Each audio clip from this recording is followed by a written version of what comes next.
Alors, le sujet du jour concerne les réseaux sociaux. Alors, pourquoi, pourquoi, pourquoi je lance ce sujet-là? Parce que j'ai quand même pas mal d'élèves, nous avons pas mal d'élèves, nous sommes pas mal d'élèves, d'artistes, à avoir des a priori sur les réseaux sociaux, en fonction de peut-être et de notre expérience et de plein de choses. Bon. Et donc, quand moi, moi et puis pas que moi, hein, et puis les coachs, on vous dit, bah, c'est incontournable. Il y a un certain nombre de choses incontournables. Il faut avoir son site, il faut avoir un blog, il faut avoir les réseaux sociaux, il faut être sur Facebook, Instagram. Je simplifie, hein. Facebook, Insta, pourquoi pas un peu de LinkedIn. Il faut avoir tout ça. C'est le must-have. C'est-à-dire le must-have, c'est le truc en fait qui manque quand on ne l'a pas. C'est ça la définition, hein. Les choses à avoir, c'est les incontournables. Et incontournable, ça ne veut pas dire que c'est des risques d'échec si on ne les a pas, mais ça crée un trou, ça crée un creux, une présence en creux quand on n'a pas de présence, en particulier Instagram, en ce moment.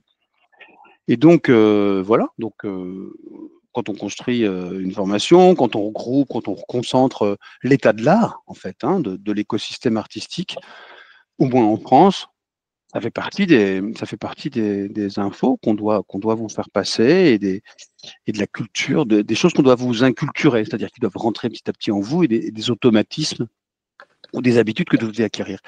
Mais, mais je trouve quand même, depuis maintenant 2022, 2023, 2004, ouais, depuis 2-3 ans, hein, depuis que la formation est là et que je vois défiler beaucoup d'artistes en formation, il y en a quand même une proportion non négligeable qui ne sont pas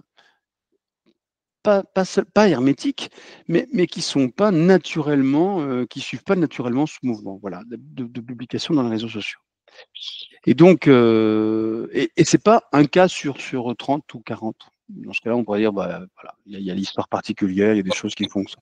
Donc il y a une proportion d'entre vous, peut-être pas aujourd'hui dans le direct, peut-être dans le replay, peut-être ailleurs, qui pour qui ça fait pas partie naturellement de leur, de leur canaux de communication.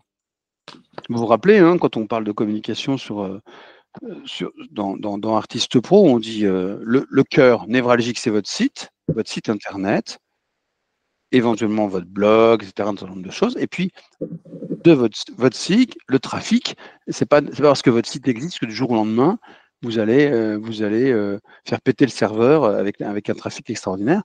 Vous allez amener les gens sur votre site. De la même manière que quand je vous dis, c'est parce que vous peignez ou vous créez des choses formidables que les gens vont venir vous chercher. On ne vient pas vous chercher. Donc, vous devez aller chercher votre public, vous devez trouver votre public et aller à la rencontre de votre public. Enfin, c'est pareil dans le digital. Votre site est là, ça doit être une référence. Et donc, à l'occasion de ces échanges-là, bah voilà, ça s'impose un peu, ces réseaux s'imposent un peu comme des, comment on dit, des figures imposées. Allez, c'est pas des figures libres, c'est plutôt des figures imposées, pour simplifier.